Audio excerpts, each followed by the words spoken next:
हरि ओम श्रीराम राम रामेति रमे रामे मनोरमे सहस्रनाम तत्तुल्यं రామనామ వరాననే. అందరికీ నమస్కారం. దాదాపుగా మనము ప్రతి మాసంలో చెప్పుకునేటువంటి ఒక మంచి విషయాల గురించి చెప్పుకొని ఫిబ్రవరి 2024 సంవత్సరంలో ఉన్నటువంటి మాస ఫలితాలు తెలుసుకునే ప్రయత్నం చేద్దాం. ముందుగా మనము ఒక మంచి మాట, ముఖ్యంగా ఈ మధ్య పిల్లలందరూ కూడా కేవలం రాత్రి సమయంలో ఎక్కువగా చదువుకుంటూ పగటిపూట ఆలస్యంగా లేవడం వల్ల వాళ్ళలో చాలా రకమైనటువంటి ఇబ్బందులకి అనారోగ్యాలకు గురవుతున్నారు. ముఖ్యంగా విద్యా సంబంధ విషయంలోనే ఆలస్యంగా పడుకొని లేటుగా లేచి మీరు కళాశాలకు వెళ్ళినా స్కూల్కి వెళ్ళినా చాలా ఇబ్బందులు పడుతుంటారు. అక్కడ సబ్జెక్ట్ మీకు అర్థం కాకపోవడం, లెక్చరర్స్ కానీ టీచర్స్ కానీ చెప్పేది మీకు అర్థం అవ్వదు అన్న విషయాన్ని గుర్తించండి. పెందలాడే పడుకునేటువంటి ప్రయత్నాన్ని చేయాలి. అలాంటప్పుడు మాత్రమే మనకి ప్రశాంతంగా ఉంటుంది. రోజు మొత్తం కూడా మనకి చాలా చైతన్యవంతం, దాని ఒక ఎనర్జీ లెవెల్స్ బాగా ఉంటాయి. కాబట్టి మీరు తప్పకుండా రాత్రిళ్ళు కాకుండా తెల్లవారుజామున లేచినట్టయితే, అంటే 4-4:30 మధ్యలో లేచి చదువుకున్నట్టయితే చదువు వంటబడుతుంది. అలాగే మనకి కళాశాలకి స్కూల్కి వెళ్ళినప్పుడు విషయ అవగాహన ఎక్కువగా ఉంటుందన్న విషయాన్ని గుర్తించండి. రెండవది, పిల్లల్లోనే ఈ మధ్య వ్యతిరేక భావనలు, అంటే తల్లిదండ్రుల్ని వ్యతిరేకిస్తేనే గొప్పవాళ్ళం అనుకునేటువంటి స్థాయికి వెళ్ళిపోయారు. తల్లిదండ్రులు ఏది తినమన్నా వ్యతిరేకించడం, ఏది చదువుకోమన్నా వ్యతిరేకించడం, ఫోన్ వద్దన్నా వ్యతిరేకించడం, ట్యాబ్ ఎక్కువ చూడొద్దన్నా వ్యతిరేకించడం.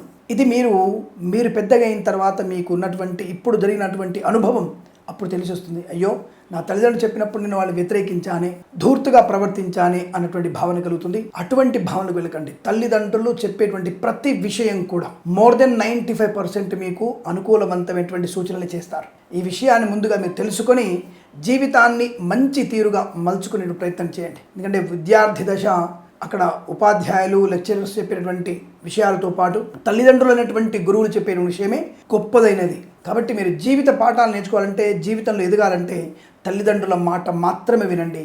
స్నేహితులతో చెప్పట్లే, స్నేహితులతో ఉండాలి, సరదాగా ఆడుకోవాలి, కాస్త గిల్లి గజ్జాలు పెట్టుకోవాలి. బట్ మళ్ళీ మీరు ఇంట్లో ప్రశాంతంగా ఉండాలి. తల్లిదండ్రులతో ఎక్కడికైనా సరే తల్లిదండ్రులకి ముందు వరుసలో నిలబడాలి. వాళ్ళకి పెద్దగా అయిన తర్వాత మేము మీకు ఉన్నాము అన్న భరోసా కలిగించే ప్రయత్నం చేయాలి. కానీ ఇప్పుడు యువత అంతా కూడా బీటెక్లో ఒక రకమైనటువంటి ప్రేమ కలాపాలు, మద్యపాన సేవనలు, అనవసర వివాదాలు, గ్యాంగ్స్టర్స్, రేసింగ్లు, రైడింగ్లు, ఇవన్నీ కూడా మంచిది కాదు. అలాగే మొన్న కొంతమంది కళాశాలలు దాదాపుగా 40-50 మందిని ఒకేసారి ఈ ర్యాగింగ్ చేయడం వల్ల వాళ్ళందరినీ సస్పెండ్ చేసినట్టుగా మనకు తెలిసింది, వార్తలు వచ్చాయి. దయచేసి మీరందరూ కూడా తోటి విద్యార్థులు వాళ్ళని అవమానించడం అనేది మంచి పద్ధతి కాదు. ర్యాగింగ్ భూతానికి దూరంగా ఉండే ప్రయత్నాన్ని చేయండి. అలాగే మనకి తొందరలోనే ఎన్నికల నోటిఫికేషన్ ఈ నెలలో విడుదలయ్యేటువంటి అవకాశాలు ఉన్నాయి.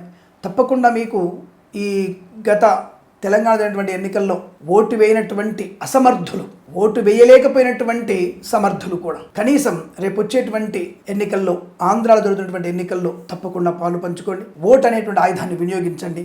అసమర్థులుగా మిగిలిపోకండి.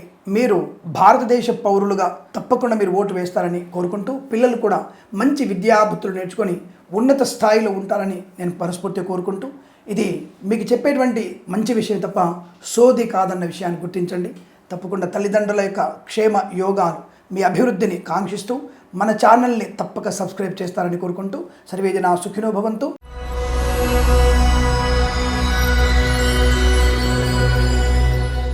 అందరికీ నమస్కారం. 2024 ఫిబ్రవరి మాసంలో కర్కాటక రాశి వారికి ఎటువంటి విజయాలు సాధించబోతున్నారు, ఎటువంటి అపజయాలు మూటగట్టుకుంటున్నారు? ముఖ్యంగా నేను అపజయాల నుంచి వద్దాం ముందుకి. విజయం ఎట్లాగో మనకి అందుబాటులో ఉంటుందిగా. అపజయాలు అనేవి ఆకస్మికంగా వస్తుంటాయి. ముందుగా 3వ వారం 4వ వారం ఏమాత్రం కూడా మీకు అనుకూలంగా లేదు. అవతలి వాళ్ళు బట్టగాల్చి మీద పడేసే అవకాశం, తాడే పామై కరుస్తుంది, బంధువులే రాబంధువులుగా మారే అవకాశం ఉంటుంది. జాగ్రత్త. నమ్మిన వాళ్ళు మోసం చేయడం, ఆడపిల్లలకి తీవ్రమైనటువంటి అనర్థము జరిగేటువంటి అవకాశాలు ఉన్నాయి. ప్రేమ కలాపాలు, స్నేహితులు, దుర్మార్గపు స్నేహితులు, దుష్టులతో సావాసం మీకు నష్టం కలిగిస్తుంది.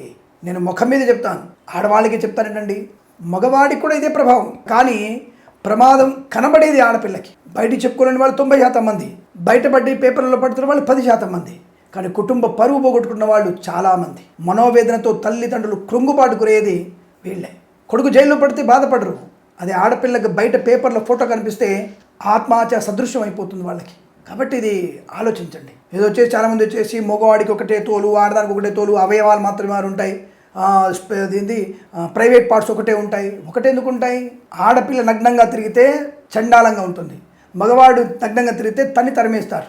అంతే సమాజం. కానీ ఇది సభ్యతగా చెప్పుకునేటువంటి అవకాశం ఉండదు. కాబట్టి ఆడపిల్లకి కొన్ని పరిధులు ఉన్నాయి. ఎటువంటి పరిధులు? వస్త్రధారణ, కొన్ని నియమాలు కొన్ని ఉంటాయి. మగవాడికి కొన్ని వర్తించే అవకాశం లేదు. కాబట్టి జాగ్రత్తగా ఉండని ఆడపిల్లకి చెప్తారు తప్ప అక్కడ ఆడవాళ్ళు తక్కువనా? నా ఉద్దేశం ఆడవాళ్ళు తక్కువ అని కాదు. నేను చాలాసార్లు చెప్పాను, ఇప్పుడు చెప్తున్నాను. 3-4 వారాల్లో ఏమాత్రం అనుకూలంగా లేదు. కష్టము, నష్టము, అవమానము, చికాకు, రాజకీయ నాయకులకి తీవ్రమైన ఇబ్బంది, కళాకారుల క్రీడాకారులకి నష్టాన్ని పొందుకునే అవకాశం, సినిమా రంగంలో వ్యాపార నష్టాన్ని పొందుకునే అవకాశం కనబడుతోంది. విద్యార్థులు కూడా 3-4 వారాల్లో ఏమైనా పరీక్షలుంటే చాలా జాగ్రత్తగా ఉండాలి. పక్కవాడి స్లిప్ మీ దగ్గర పడినా మీకే నష్టం, పక్కవారిదాలు చూసి రాసినా మీకే నష్టం, ఎవరినైనా ఎగ్జామ్ కోసం నియమించుకున్నా మీకే కష్టం. ఈ మధ్య నేను చాలాసార్లు వింటున్నాను, ఈ ఐఎల్స్ ఎట్లాంటి ఎగ్జామ్, జిఆర్ ఎగ్జామ్స్లు ఇంకొకరితో రాయిస్తున్నామని చెప్పేసి తెలుస్తుంది బయటికి. అది మాత్రం ఇంకా దౌర్భాగ్యం. ఇక్కడ మీరు రాయిస్తారు, కానీ అది ఎంతవరకు సంబంధించి ఆలోచించండి. పట్టుబడితే మీరు వెళ్ళడానికి అవకాశం ఉండదు, రిమార్క్ ఉంటుంది, జాగ్రత్త. అలాగే ఫేక్ డాక్యుమెంట్స్ పెట్టుకోవడం చాలా జాగ్రత్త, మంచిది కాదు. ఉన్నట్టుగా నిక్కచ్చిగా మాట్లాడండి. మన దేశంలో బ్రహ్మాండటువంటి సదుపాయాలు ఉన్నాయి. సంపాదించడానికి బోల్డ్ మార్గాలు ఉన్నాయి. మన దగ్గరటువంటి కోటీశ్వరులందరూ కూడా విదేశానికి సంపాదించిన వాళ్ళు ఏం కాదు, స్వదేశంలో ఉండి కూడా సంపాదిస్తున్నారు. 100 మంది, కోట్ల మంది, లక్షల మంది ఉన్నారు మన దగ్గర కోట్లు సంపాదించేవాళ్ళు. కాబట్టి విదేశాలకు వెళ్ళి మాత్రమే సంపాదించాలన్నటువంటి భావన ఏం లేదు.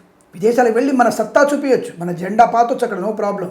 కానీ మళ్ళీ మన దేశానికి వచ్చి ఇక్కడ మీరు అభివృద్ధి చేయండి, ఇక్కడ వనరుల్ని డెవలప్ చేయండి తప్ప అక్కడ పోయి అక్కడ మనం ముష్టెత్తుకొని బతికి అక్కడ మాత్రమే మనం పనులు చేసి ఆ దేశానికి మనం అభివృద్ధికి తోడ్పడుతున్నాం. మన దేశానికి అభివృద్ధి తోడ్పడండి, ఇది నా అభిప్రాయం మాత్రమే.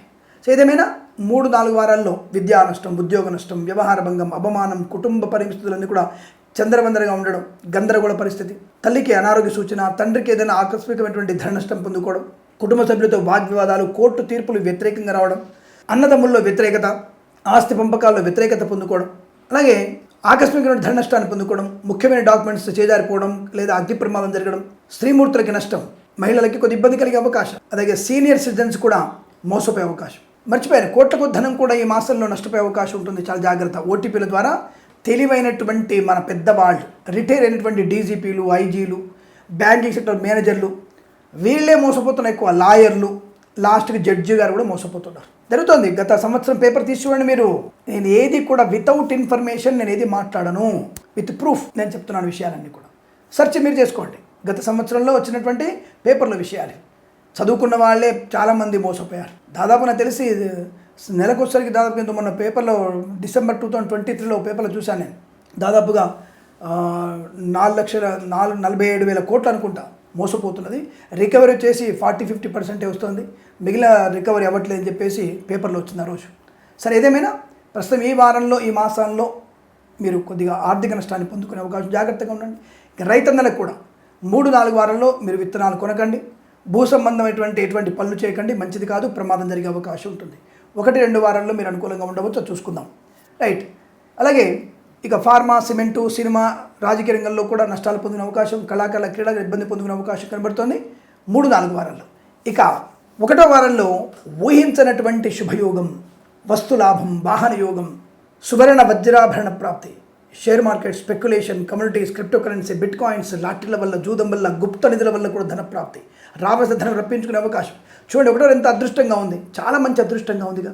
వచ్చిన ధనాన్ని, గౌరవాన్ని 2వ వారంలో నిలుపుకుంటూ 3-4 వారాల్లో జాగ్రత్త పడండి. ఎందుకంటే 2వ వారం మీకు యావరేజ్ ఫలితాలు కనపడుతున్నాయి, పర్వాలేదు. అంటే మొదటి వారంలో వచ్చేటువంటి ధైర్యము, స్థైర్యము, బంధులాభము, మిత్ర సౌఖ్యము, ఉద్యోగ లాభం. ఇక్కడ ఏం చెప్తుంది మనకి జాతకం? ఇప్పుడు ఈ మాసంలో మొదటి మాసంలో ఉద్యోగం వస్తుంది, 2వ వారంలో జాగ్రత్తగా ఉండరు బాబు, 3వ వారంలో దెబ్బ కొడుతున్నారు, 4వ వారంలో ఉన్న ఉద్యోగం బుద్ధని అర్థం. వచ్చిన ఉద్యోగం రాగానే నేను కూడా 50 లక్షలు పెట్టి ఉద్యోగం కొనుక్కున్నాను, నేను కూడా మొదటి రోజు నుంచే వసూలు చేద్దాం, వసూలు రాజా అనుకోకండి. దెబ్బకు మీరు మార్చి కల్లా మీరు కటకటాల వెనుక ఉంటారు ఖాయం. అందుకనే మొదటి వారంలో వచ్చిన ఉద్యోగం కానీ, ధనము కానీ, గౌరవం కానీ, ఉద్యోగం కానీ, రాజకీయ రంగంలో పదవి కానీ, కళాకారుల క్రీడాకారులు వచ్చినటువంటి అవకాశాలు కానీ సద్వినియోగం చేసుకోండి. ధనము, ఆరోగ్యము, ఐశ్వర్యము, అలాగే వ్యాపార పరంగా చూసుకుంటే boutiques, beauty parlour, bamboo depot, బాణసంచి కర్మాగారం, టైల్ల వ్యాపారం, ముద్రణాలయము, గ్యాస్ వ్యాపారం, కన్స్ట్రక్షన్, రియల్ ఎస్టేట్, మద్యపానం, హోటల్ వ్యాపారంలో కూడా మంచి లాభాలు ఉన్నాయి. వాహన యోగం ఉంటుంది. 1వ వారంలో మంచి వాహన యోగం ఉంది. 2వ వారంలో కూడా మీకు సువర్ణ వజ్రాభరణ ప్రాప్తి ఉంటుంది. 2వ వారంలో వివాహ సంబంధ చర్చల్లో సఫలత పొందుకోవచ్చు. పెద్దవారి మాట వినే అవకాశాలు ఉన్నాయి. కోర్టు వివాదాలు సమసిపోతాయి. 1వ వారంలో అదృష్ట యోగం, ఆధ్యాత్మిక చింతన, యజ్ఞయాగాది క్రతుల్లో పాలు పంచుకోవడం, గోసేవ చేసేటువంటి అదృష్ట యోగం, ఎల్ఐసి, మెడికల్, గృహ మేనేజెంట్లకి, వైద్యులకి, వైద్య బృందాల వారికి, న్యాయవాదులకి, వేద పండితులు, పురోహితులు, బ్రాహ్మణోత్తములు, కులవృత్తుల వారికి, జ్యోతిష్య పండితులకి, పాడి పరిశ్రమ, పౌల్ట్రీ పరిశ్రమ లాభాలు, ఆటోమొబైల్, ఎలక్ట్రానిక్, ఎలక్ట్రికల్ వ్యాపారంలో, స్వర్ణకార వ్యాపారస్తులకి బ్రహ్మాండ వ్యాపార లాభం. విద్యాలయ వ్యాపారంలో మొదటి వారం అద్భుతంగా ఉంది, రెండో వారంలో జాగ్రత్తగా ఉండి 3-4 వారాల్లో ప్రమాదాల్లో పడతారు. రైతన్నలకి పంట లాభం, పూలు, పళ్ళు, కూరగాయలు, మినపగుళ్ళు, చింతపండు, బెల్లం, మిర్చి, పత్తి పరిశ్రమ, సూపర్ మార్కెట్, కిరాణా వ్యాపారంలో మంచి లాభాలు పొందుకునే అవకాశాలు పుష్కలంగా ఉన్నాయి. చాలా మంచి అనుకూలవంతమైనటువంటి శుభయోగం. వస్తువాహన సౌలభ్యాన్ని పొందిన అవకాశం, వృత్తి ఉద్యోగాదుల్లో రాణింపు, విదేశాలకు వెళ్ళే ప్రయత్నం మీరు మొదటి వారంలోనే చేయండి. తప్పక విదేశాలు వెళ్ళగలిగే అవకాశాలు బలంగా ఉంటాయి. ఉన్నతమైనటువంటి ఉద్యోగ ప్రాప్తి కూడా ఉంటుంది. ప్రైవేట్ సెక్టార్లో పనిచేసే వారికి ఆన్ సైట్ ఆపర్చునిటీ పొందుకునే అవకాశం ఉంది. తప్పకుండా మీరు అనుకుని సాధిస్తారు. ముఖ్యమైనటువంటి వ్యక్తులతో పరిచయాలు, కొత్త వ్యాపారంలో అడుగుపెట్టే అవకాశం కనబడుతుంది. కొత్త అవకాశాలు అందుకుంటారు.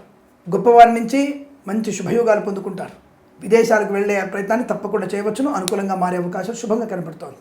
ఈ మాసం మొత్తం కూడా మీకు కొంతవరకు 2 వారాల వరకు అత్యంత శుభకరంగాను, మిగిలిన 2 వారాలు అత్యంత ఇబ్బందికరంగా కనబడుతుంది. కనుక కాస్త ఎమరుపాటుగా ఉండే ప్రయత్నాన్ని చేయడం చాలా మంచిది. చేనేత, వస్త్ర, దర్జీ పనిచే, పెట్రోలియం, బేకరీ, వినోదాలకి, కన్స్ట్రక్షన్, రియల్ ఎస్టేట్, మద్యపానం, హోటల్, ఇంటీరియర్, ఎక్స్టీరియర్, ఫర్నిచర్, గాజు పరిశ్రమల్లో, సోషల్ మీడియా, సాటిలైట్ల వారికి మొదటి 2 వారాలు అద్భుతం, చివరి 2 వారాలు నష్టాన్ని కలిగిస్తున్నాయి. నర్సరీ తోటలు, పూజాద్రి వ్యాపారంలోనూ చాలా జాగ్రత్తగా ఉండే ప్రయత్నాన్ని కొనసాగించండి. ఏదేమైనా ఈ మాసంలో మీరు తప్పకుండా ప్రతిరోజు ఈ యొక్క 29 రోజులు మొత్తం మీద మీరు భగవద్గీత పారాయణం ప్రతిరోజు ఒక అధ్యాయం, ప్రతిరోజు ఒక శ్లోకం చదవండి. తప్పకుండా మీకు అనుకూలంగా ఉంటుంది. అలాగే దత్తాత్రేయ స్వామి చరిత్ర పారాయణం చేయండి. ఈ ప్రతిరోజు కూడా మీకు తోచినట్టుగా ఎవరికైనా సరే ఈ చిక్కీస్ ఉంటాయి కదా, బెల్లం పట్టీలు, బెల్లం పల్లి పట్టీలు, బెల్లం నూల ఉండలు, అలాగే ఉడకబెట్టినటువంటి పెసర్లు దానం చేయండి. బీదవారికి అన్నదానం చేయండి. దుప్పట్లు దానం చేయండి. చెప్పులు దానం చేయండి. చాలా మంచి ప్రయోజనాన్ని పొందుకునే అవకాశాలు ఉంటాయి. ఈ వారం ప్రతివాసం అష్టైశ్వర్య ప్రాప్తి, ఆనందయోగం కలగాలని కోరుకుంటూ సర్వేజన సుఖినో భవంతు. స్వస్తి ప్రజాభ్య పరిపాలయంతాం న్యాయేన మార్గేణ మహిం మహేషాః. గోబ్రాహ్మణేభ్యః శుభమస్తు నిత్యం. లోకా సమస్తా సుఖినో భవంతు.